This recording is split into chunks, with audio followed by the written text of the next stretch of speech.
విశాఖపట్నం విమానాశ్రయం నుంచి ప్రయాణం ఓ మధురానుభూతి.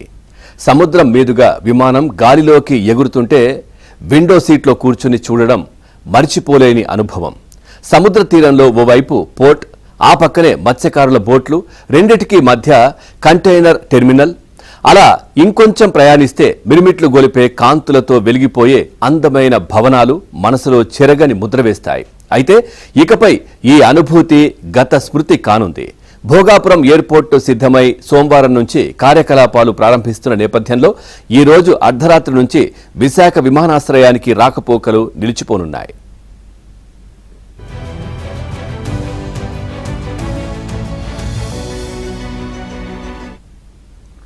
ప్రజలకు 4.5 దశాబ్దాలు సేవలు అందించిన విశాఖపట్నం విమానాశ్రయం సోమవారం నుంచి విశ్రమిస్తోంది.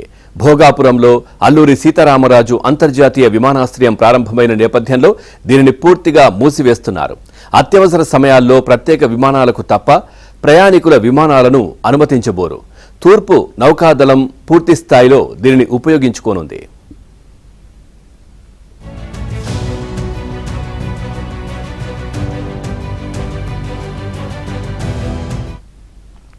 విశాఖపట్నం విమానాశ్రయానికి ఘనమైన చరిత్ర ఉంది. ఇంతింతై వటుడింతైన రీతిన ఎదిగింది. రోజుకు ఒక విమానం రాకపోకతో ప్రారంభమై అత్యధికంగా 40 విమానాలు వచ్చి తిరిగి వెళ్లే స్థాయికి చేరింది. కొత్త అంతర్జాతీయ సర్వీసులను ప్రజలకు పరిచయం చేసింది. రెండో ప్రపంచ యుద్ధం సమయంలో 1941లో ఆంగ్లేయులు రాయల్ ఎయిర్ ఫోర్స్ కోసం ఇక్కడ చిన్న రన్వే నిర్మించారు. యుద్ధం ముగిశాక దాని అవసరం లేకుండా పోయింది. తిరిగి 1962లో పౌర విమానాల కోసం దానిని వినియోగంలోకి తీసుకువచ్చారు. కానీ పూర్తి స్థాయిలో నిర్వహించలేకపోయారు.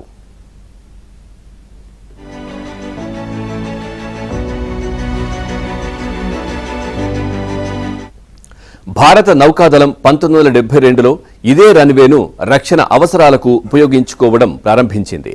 విశాఖలో తూర్పు నౌకాదళం కార్యకలాపాలు విస్తృతం కావడంతో 1986లో ఆ రన్వేను భూములను రక్షణ శాఖకు బదిలీ చేశారు.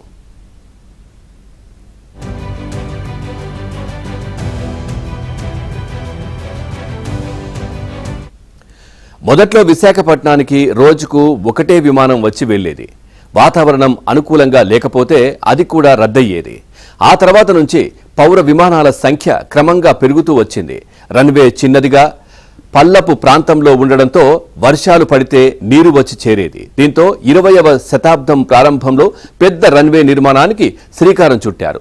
సుమారు 3050 మీటర్ల పొడవైన రన్వేను నిర్మించి 2007 జూన్ 15 నుంచి అందుబాటులోకి తీసుకువచ్చారు.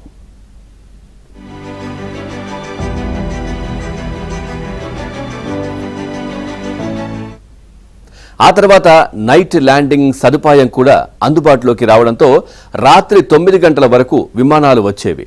ప్రయాణికుల సంఖ్య పెరగడంతో వారి కోసం 2008లో ప్రత్యేకంగా ఒక టెర్మినల్ నిర్మించారు. అంతర్జాతీయ సర్వీసులకు కూడా ప్రయత్నించి తొలుత దుబాయ్కి ఎయిర్ ఇండియా ప్రారంభం చేశారు. అలా శ్రీలంక, సింగపూర్, మలేసియా, బ్యాంకాక్లకు అంతర్జాతీయ సర్వీసులు అందుబాటులోకి వచ్చాయి.